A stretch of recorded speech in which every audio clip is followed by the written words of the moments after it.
Welcome back to another episode of E-Weekly. Nina Maria Badalamenti and Sarah Podaracki has what's been going on around campus. Thomas Krug is back with the dish. Evan Hensley has sports, and Alicia Lewis has Eagle Encounters and what you can do around campus this weekend. This week on E-Weekly.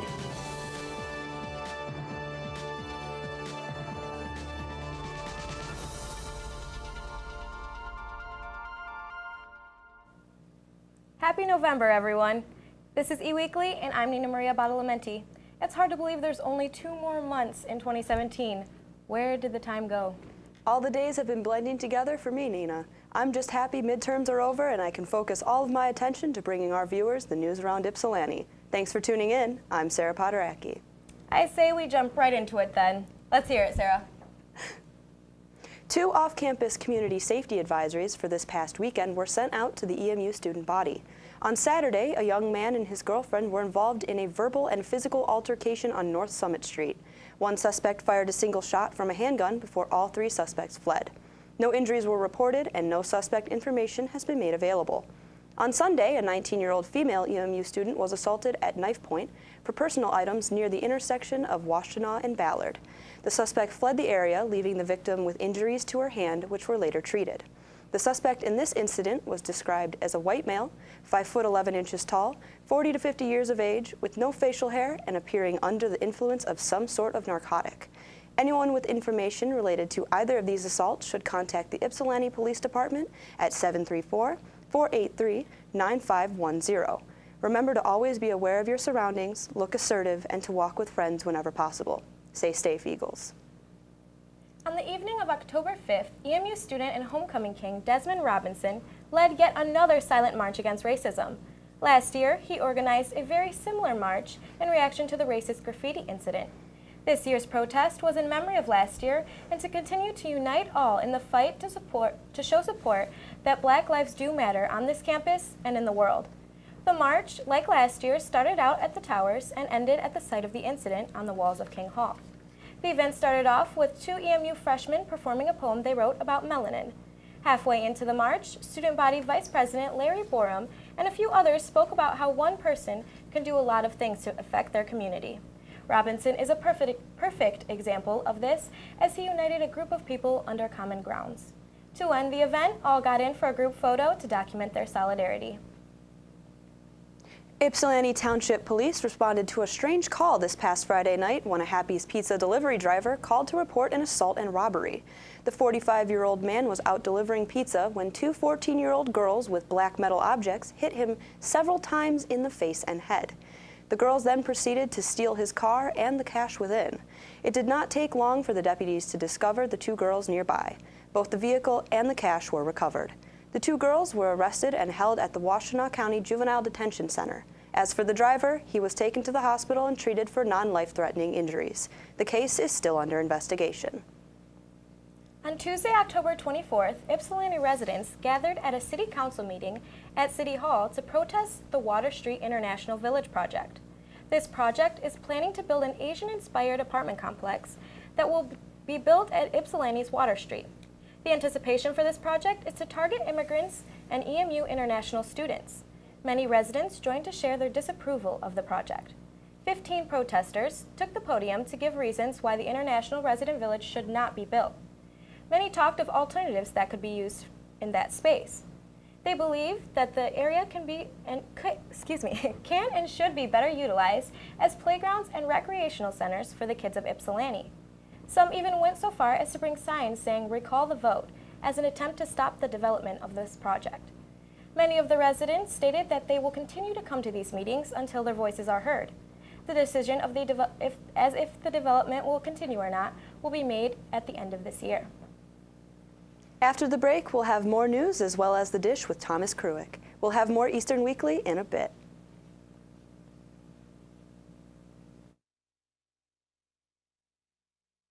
Those party photos you posted online a couple days ago where you were living it up. You know, the ones where you were YOLOing all over the place. Here, let me show you. All right, I got it. YOLO, you only live once. It's my excuse to act crazy. I deleted those pictures, though. Yeah, about that.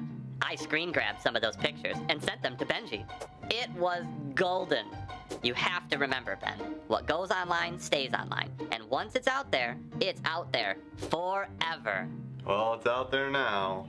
Most of the time, after something gets posted to social media, it will be duplicated many times from server backups, living in the cloud forever, even after you remove it. A good rule of thumb is if you think what you're about to post could be harmful to you or someone else, just don't post it. Yeah, last thing I want is for my family, or even worse, my employer or my friends to see me YOLOing all over social media.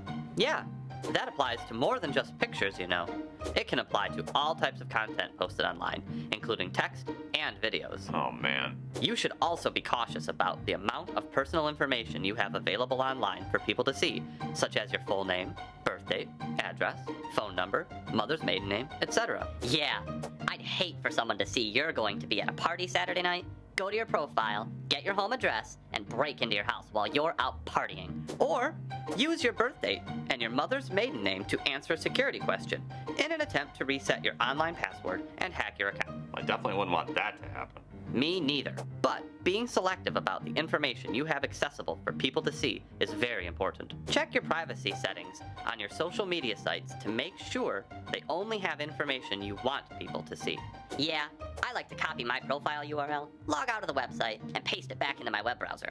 Then I look over my profile to get an idea of what information of mine is open to the public. That is a great idea. It sure is. So what else are you going to do, Ben? I'm gonna stop and consider any consequences before I post any type of content to my social media websites.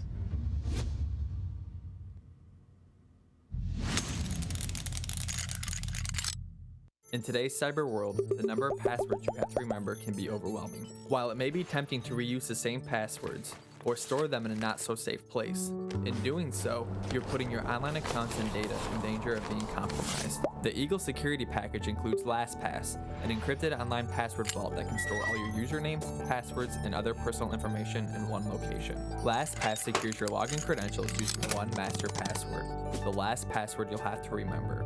Not only does LastPass store your login credentials, but it can automatically fill them in when you're logging into trusted websites. LastPass can also aid in the creation of strong, unique passwords and secure sensitive data such as addresses, credit cards, and personal notes. Since LastPass is encrypted and protected in the cloud, it's accessible wherever you are, through the LastPass website, a web browser extension, or the mobile app. LastPass makes password security easy. For more information about LastPass, visit tiny.emich.edu/LastPass.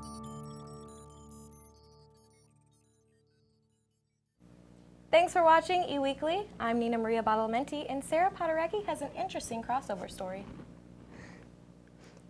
Most people would not associate sports with theater, but this November you can go to the theater for a night of hockey talk and humor. Inside the Athletes Studio will be hosted by Brian Kruger with guest artist Kevin Allen. Kruger is an EMU graduate and professional comedian and has made 6 feature-length documentaries. He has even earned 2 Emmy nominations for his work. Allen is a 1979 graduate of EMU and has been USA Today's hockey columnist since 1986. He is also an author, a frequent guest on television and radio sports shows, and has won awards for his service to American hockey. This fun event will be taking place on November 11th at 7 p.m. in Sponberg Theater, but make sure to be there on time. There will be no latecomer seating. A question and answer session will follow the talk. Tickets are $12 for students and can be purchased from the box office or at emutix.com. EMU's music therapy program was deemed as one of the top 10 music therapy programs in the nation by thebestschools.org, a college life and careers website that gets nearly 1 million views a month. Music therapy is the clinical use of music interventions to teach therapeutic goals of strengthening abilities and transferring them to other areas of life. The website's article commended EMU as its music therapy program, and Eastern is regionally accredited by the Higher Learning Commission. The article also talks about the program's admission requirements, including a 3-page paper, the ability to sight sing and play the piano, and an audition and interview with the program director. The various scholarship opportunities are another aspect of the music program that set Eastern apart. EMU has been educating and training music therapy students since 1967. The program has proven successful as music therapy students have gone on to careers in hospitals, psychiatric units, schools, mental health facilities, and more. That wraps things up for Nina and I for the moment, but we still have plenty of eWeekly to go. Thomas Kruick has a little bit of sweet history for us with today's dish. Take it away, Thomas. Thank you, Sarah. Ugh, I don't know about you guys, but I think I ate way too much candy last night. I just couldn't help myself. It's so good. This got me thinking about the origins of candy. Well, it turns out people have been making candy since, well, there's been people. Honey was the first way people tried to make candy, with people in Asia, Africa, and Europe combining it with fruits and nuts for a sweet treat.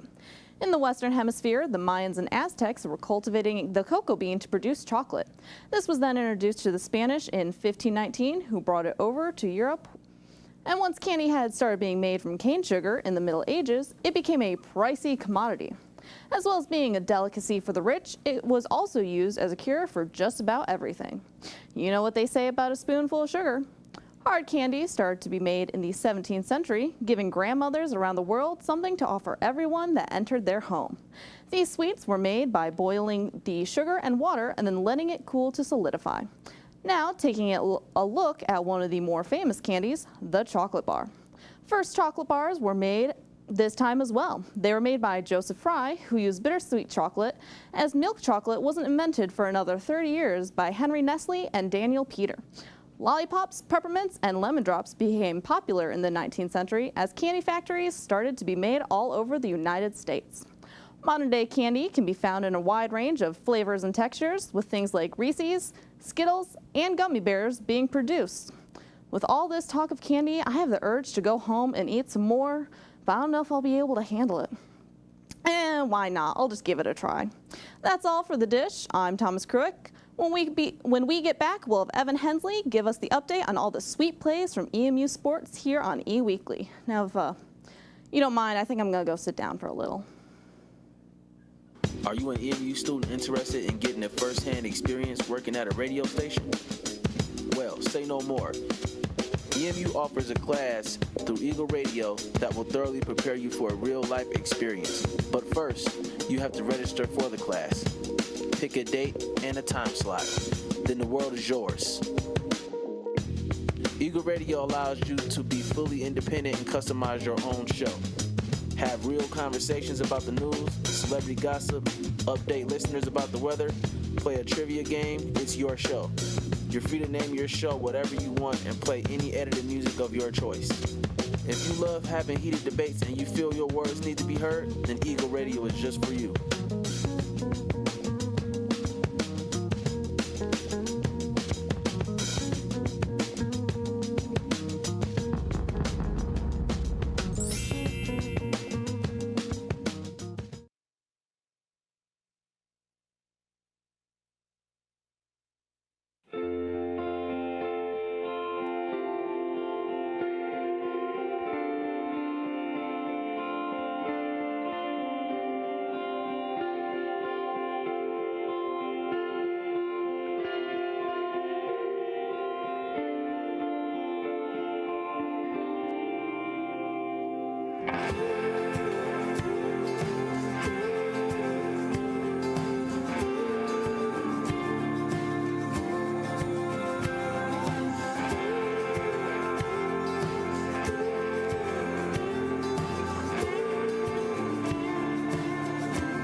Here are this week's top stories in Eagle sports.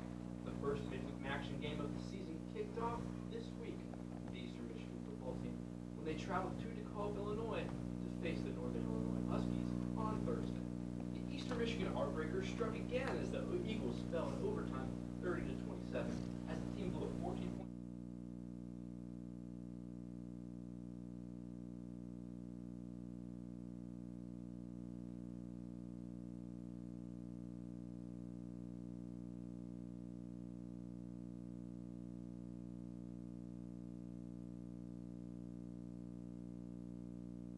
Having some mic problems, so we're going to check that real quick.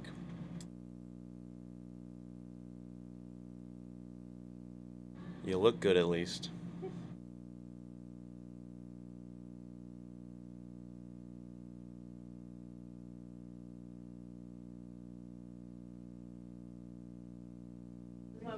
Okay, you should be just fine now. All right, we good? Sound good. What we're going to do is we're going to play that PSA. Sorry about that. We're going to play the PSA and then just play it like it's live. Literally the bad, like that. Right.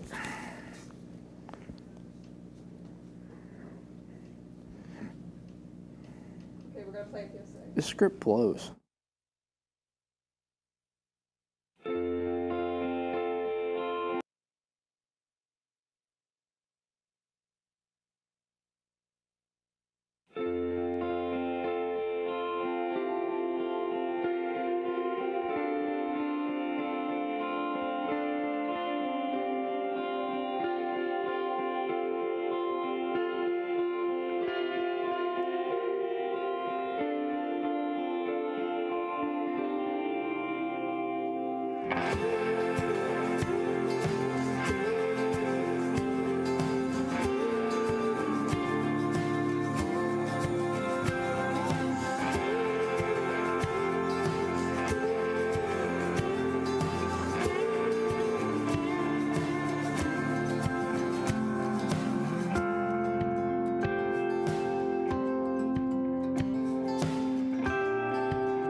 Welcome to Eagle Sports Update Sprint. I'm Evan Hensley, and here are this week's top stories in EMU sports. The first midweek action game of the season kicked off last week for the Eastern Michigan football team, when they traveled to DeKalb, Illinois to face the Northern Illinois Huskies on Thursday. The Eastern Michigan Heartbreakers struck again as the Eagles fell in overtime 30-27 as the team blew a 14-point lead to the Huskies. Offensively, this was probably the best the team has looked as it carried a 24-10 lead in the first few minutes of the fourth quarter, but the Huskies scored on 3 of their final 4 drives to walk away as the victors. Senior wideout Sergio Bailey had another impressive game with his 3 catches for 94 yards and a touchdown to help out Brogan Roback, who had 262 passing yards. The rushing game failed to get rolling once again. The team only had 96 yards on the ground against the Huskies. Looking forward to this week, the Eagles are still winless in MAC play and are currently sporting a 2-6 record. And this is important because Ball State has the exact same track record as the Eagles when it comes to being winless in the MAC and only having 2 games won this season. For these 2 teams, something has to give. They have taken completely different paths to this point of the season. Ball State has lost all but one of their games by double digits compared to the Eagles who've kept every game within a single score. In fact, the Cardinals in their last 4 games have lost by a combined 200-32, compared to the Eagles' 98-86. ESPN has the Eagles as 24-point favorites over the Cardinals, despite EMU's struggles, losing 6 straight. Kickoff at the Factory is set for 6 on Thursday, and the game can be watched on CBS Sports Network. Now on to a dominating force in EMU athletics, the men's and women's cross-country teams. The men's team just captured their 8th straight Mid-American Conference Championship down in Oxford, Ohio, over the weekend. The Eagles had 5 runners finish in the top 10 with a team score of 27. They put up a top 4 all-time performance in the MAC championship history. Coach John Goodrich collected his 12th MAC Coach of the Year award, his 7th straight. The women's team joined the men's down in Oxford for their turn at winning the MAC, as they succeeded, capturing their 3rd straight conference championship. The team compiled a score of 45 points, which is tied for 2nd best all-time in program history. 5 runners finished in the top 20 on their way to blowing away the rest of the conference by 54 points. The soccer team season came to an end this past Thursday in Mount Pleasant. The Eagles had the early 1-0 lead at halftime behind a goal in the 32nd minute by Peyton Davis. But after a week where she held opponents scoreless, goalkeeper Kaylin Williams surrendered 4 goals in the second half as the Chips walked away with a 4-1 victory over EMU. She did this despite setting a career high in saves with 11 as the defense struggled to keep the goal safe. This loss eliminated the Eagles from the postseason contention and ended their season with a record of 7-12-1 as well as 4-7 in MAC play. Thanks for listening. I'm Evan Hensley, and we'll be right back after this PSA.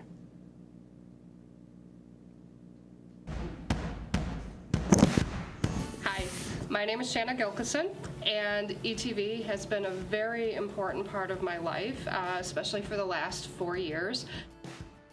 I got my start at ETV in my 3rd semester at Eastern from fellow students, and it's been a great experience. Working with all these new people that I didn't know before, it's very awesome just seeing how willing people are to get together and create something from scratch.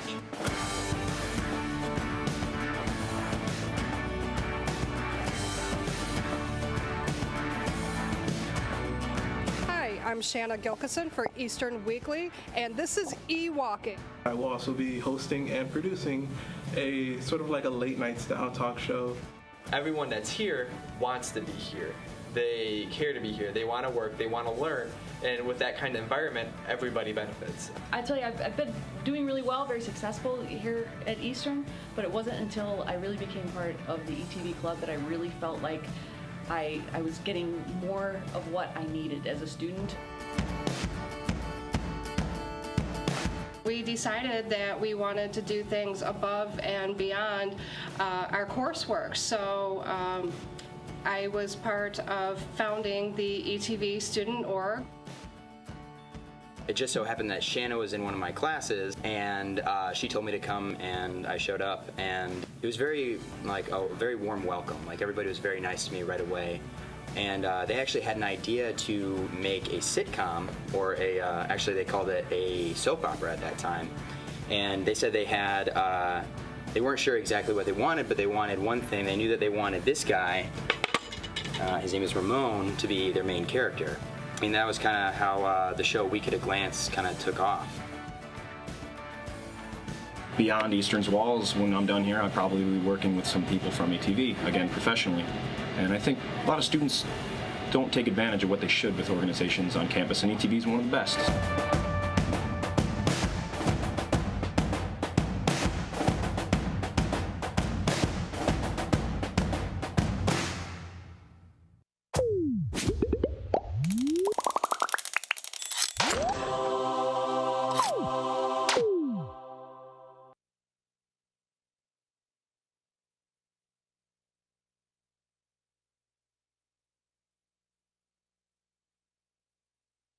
I'm addicted to Facebook. I'm always on it. I was checking out my feeds one day when I noticed an ad to test and keep an iPad. So I clicked the link. All I needed to get was my contact info. You know, home address, email address, cell phone number. Seems pretty easy to get a free iPad. A week goes by and I never get a new iPad.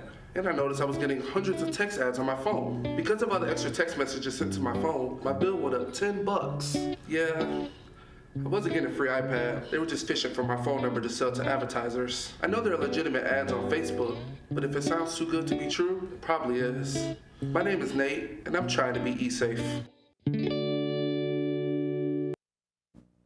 Welcome back to the show. Alicia Lewis has Eagle Encounters. What's going on this weekend? Thanks, Nina. I'm Alicia Lewis, and this is Eagle Encounters. I hope you all had a fun Halloween weekend, and we are recovering from hangovers. Candy hangovers, of course. As we look forward to the first weekend of November, there are plenty of activities around campus, starting off the weekend off tomorrow, Thursday, November 2nd. The 49th Rec IM Turkey Trout 5K will take place. This event is hosted by the Tim Westerdale Foundation in support of the Cody High School Hope Park Project. If you love running, this event is free and open to the public. However, donations are accepted and encouraged. The first 50 donors get a t-shirt also. Register at the EMU Rec IM site for more information.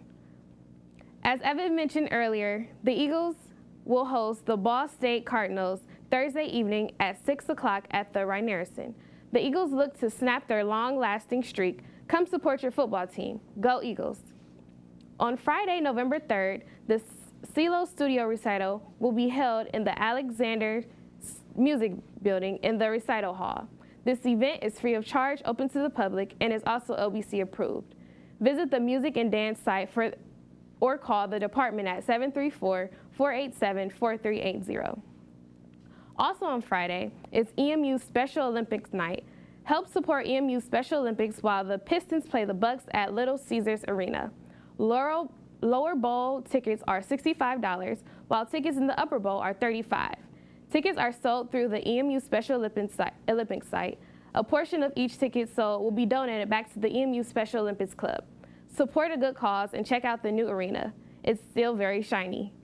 Contact Michelle Reed for more information at 858-699-2588. If you can't travel down to Detroit on Friday, stay on campus. The Student Center will be hosting their weekly movie in the Student Center Auditorium. This week you can watch Dirk, a true story of the battle during the Second World War. The beautiful movie is written by Christopher Nolan. Check it out, it's free.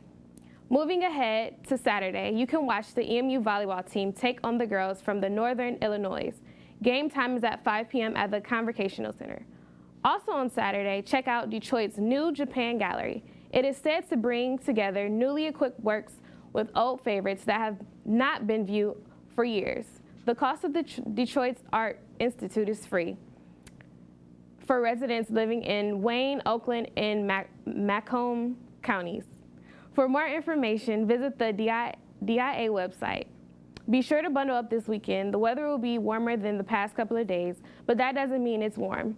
We'll be barely over 50 degrees all weekend long in Ypsilanti. That's all for Eagle Encounters. I hope you had a fun weekend. My time is up. Thank you for yours. Until next time, I'm Alicia Lewis. Thanks, Alicia. Definitely another busy weekend. With midterms out of the way, hopefully everyone can relax a little bit this weekend. I know of one great way to relax. Sit back and enjoy some ETV shows. Still on the Air will be back again next week with a new episode, as well as a new episode of The Sideliners. Be sure to follow ETV at EMU on YouTube and Facebook. As for us here on eWeekly, that's all we have for this week. We'll see you again next Wednesday. I'm Sarah Podaracki. And I'm Nina Maria Badalamenti. Thanks for tuning in.